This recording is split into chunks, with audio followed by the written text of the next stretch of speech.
issue to address in terms of the production. Our main dilemma right now is the marketing. With focus differentiation strategy, we need to focus on ensuring the best marketing and consumer service. Yeah, that's true. I mean, not only has sales gone down recently, we also have to compete with a bunch of new curry sauce vendors. Hey guys, sorry I'm late. Geez, we only started 10 minutes ago. And we still don't have a solution.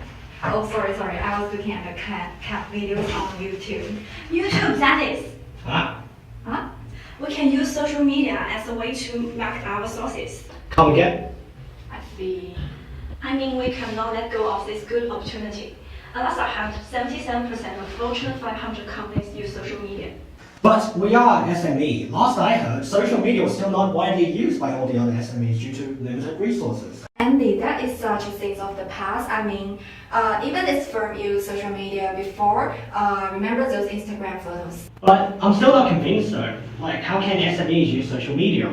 Well, SME use social media as a free platform for creating social network around their goods and service, basically directly marketing stuff to people and their social circles. And given a large number of people using social medias, more potential and opportunities.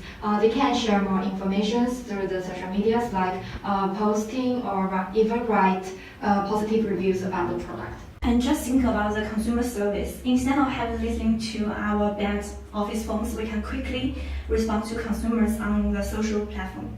Direct response to the customers will show that we care about them. The word of mouth does spread quicker on the internet. And I suppose that would allow us to move away from lifetime customers and establish a better online presence. It could help in publicity, attract more customers, and further enhance our brand loyalty. So many advantages of using social medias as a SME. The main one are cost saving in marketing and the ability to get closer to the customers. I mean, we can interact with them in a simpler yet more personal method at a fraction of cost to traditional method. And I suppose we can use user information to check our market conditions and even spy on our competitors. Exactly. The million of social media users can also boost the generations which can identify the potential customers. I still don't think the boss will buy it though. There's so many things that could potentially harm our firm's reputation. I mean, just think about unfavorable reviews or even mutinous movements. Yeah, maybe someone had an upset stomach and it will land on our sources. Yes, and also we have to watch out for junk and crackpot postings. I suppose there are also some internal threats. SME reputation can also be harmed by employee posting inappropriate content. Employees can also leak out information which could seriously harm our competitiveness. I mean, information security is a huge risk. But I mean, there are always to address these risks. Okay, well, even if we take 10 steps back, what are we going to do? What social media platforms are we going to use?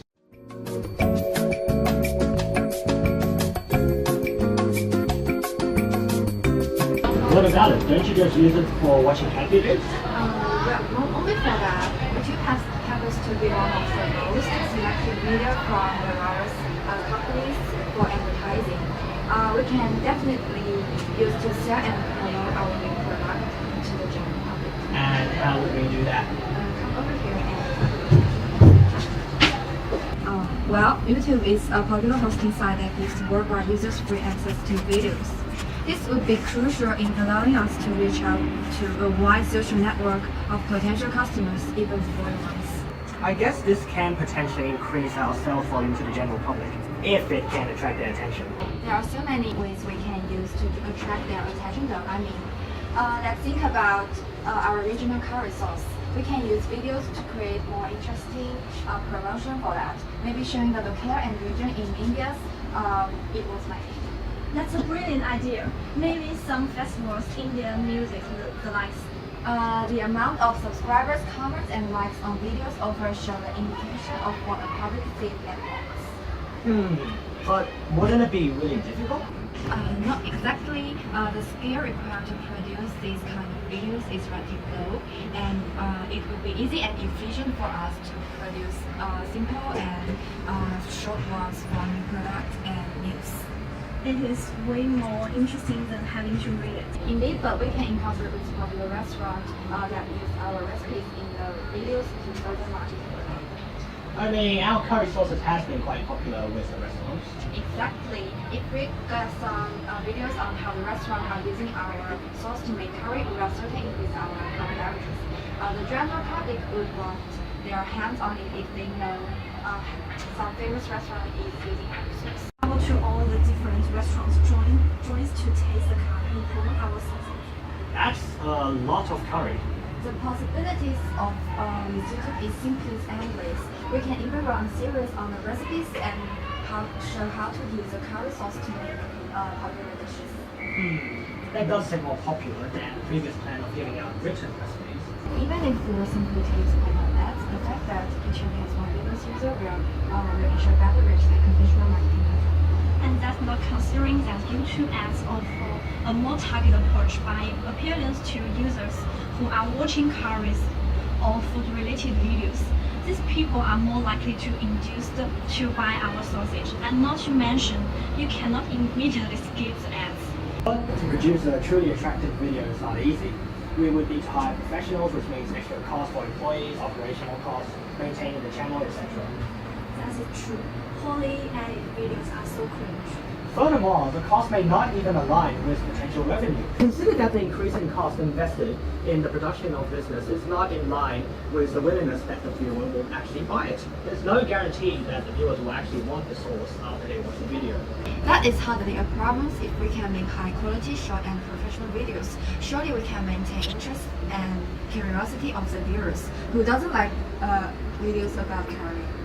We can also go about through a call to action, whereby we direct people to our company websites through the videos, as well as inviting people to leave comments, share videos, and subscribe by giving discount codes. What about negative reviews? What about them? Well, users can post negative comments on the videos, which will damage our reputation, not to mention, due to the large dependence on customer decisions making by Google searching. Negative reviews would also affect the search ranking of our company on Google. But this can be addressed. Negative comment can be evaluated before we take one of three approaches: delete it, leave it, or respond it. Maybe we can go with YouTube, but I feel like we need something extra if we're going to suggest social media to them. How about Facebook? Just like YouTube, Facebook is an excellent platform to market the sausage to the general public, especially given that we currently have no experience in dealing with the customer base.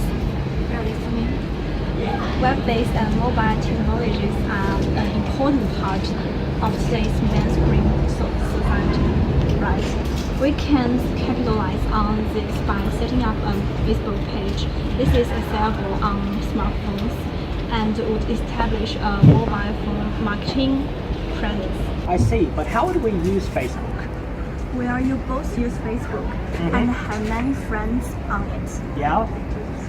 Your friend group is just a small representation of the vast and complex social networks present in Facebook. The 1.71 billion active users are serious opportunity for us to market our sausage. With that many users, having a Facebook page will also make Colourful Curries more discoverable, connected, and timely. Yes, we can create a business page on Facebook, use it as an online hub for information, marketing, and consumer interaction. We can basically gather all the people who are interested in our product and have them market it to their friends through the link points and share and stuff. Okay, so we make a Facebook page for the company. How will we attract customers? Maybe we can use it to make posts about new product and information. We can go into details as we are not limited by the number of words, like on Twitter. Actually, this would be great to promote our original and healthy product. Exactly. Through identity narratives, we can establish good communication channels between us and the customers in order for us to effectively market to the public. There are some important steps we should take. And what are they? Well, firstly, we would need to update posts constantly and actively respond to the consumer questions. We use mediums that attract consumer attention such as posts, competitions, and groups. Sounds fair. Next, we use Facebook to establish trustworthy relations with social networks, maybe offering coupons, cooking videos, photos of happy consumers. Oh, we can have a competition for users to submit their own curry dish recipes, and the best can be featured in our post and win rewards. This does seem like a good marketing idea. Facebook advertising is really picked up these days by targeting specific consumers who are interested in curry. We can more effectively appealing to the general public, even if we are not familiar with the consumer base. I heard that Facebook also has a get help function that can provide live chat and screen sharing with trained ad specialists. As we just started, this will be very helpful. There are three components of Facebook ads which makes it a greater choice for us. And what are they? One is visual, and visual advertisements are more likely to be shared and remembered. That's true. Two, it is relevant, as it uses social graphs to target specific buyers, demographics. In this case, people who like curries and are into Indian food. That can generate a strong lead and attract customers effectively. It has a clear call to action. What do you mean? CTA is like saving buy now and save 10%, which entices potential consumers. Oh, we can put in so many different types of promotion for our resources. I see, but I still want to address some issues with Facebook. Yes? Well, one problem is that organic reach is practically non-existent. The organic reach for on Facebook is free advertising, but there are way too many content right now being shown, so that fans won't even be able to see our advertising on Facebook. Given that Facebook has also implemented a newsfeed preference on businesses that put in capital. Likewise, the fans would also be desensitized to the vast bombards of ads. That is a problem. But one which we can solve, we can simply boost our post in the general feed and maybe even focus on some paid promotions on the Facebook. There are also issues with reputation management though. I mean, any idiot can post on our Facebook wall and that is visible to all who visit our page. Coming across stupid posts would surely harm our reputation and brand image. Not to mention there are negative reviews. If we handle them inappropriately, this could spell disaster for our public relations. It would be pretty bad for us if the people said our sauces taste bad. Just like with YouTube, there are ways to handle with these issues. We can carefully monitor the Facebook and quickly identify negative and questionable comments. If they are purport posts, then we can simply delete it. Otherwise, we can go back to the strategy of responding, deleting, or leave it. Okay, but what about data theft? We would most likely have to share our password on Facebook with the IT and IS staff. Maybe even departments like marketing. This increases the chances of data leakages. That could potentially give rivals an advantage, such as cutting off promotion campaigns or stealing our recipes. Again, there are ways to mitigate the problems.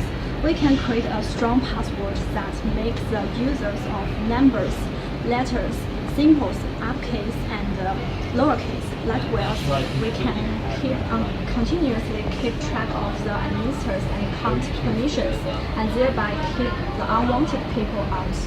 I guess we also need to set out specific regulations regarding passwords for the employees to keep confidentiality in check, such as never leaving the password lying around or on the post-it note. Okay, it seems that you two have it all figured out. As usual, Andy, you worry too much. Yeah, well, I'm convinced now. Let's go recommend social media and Facebook and YouTube to the boss. Actually, before that, let's go grab lunch. All this talk about curry has gotten me starved. Good idea.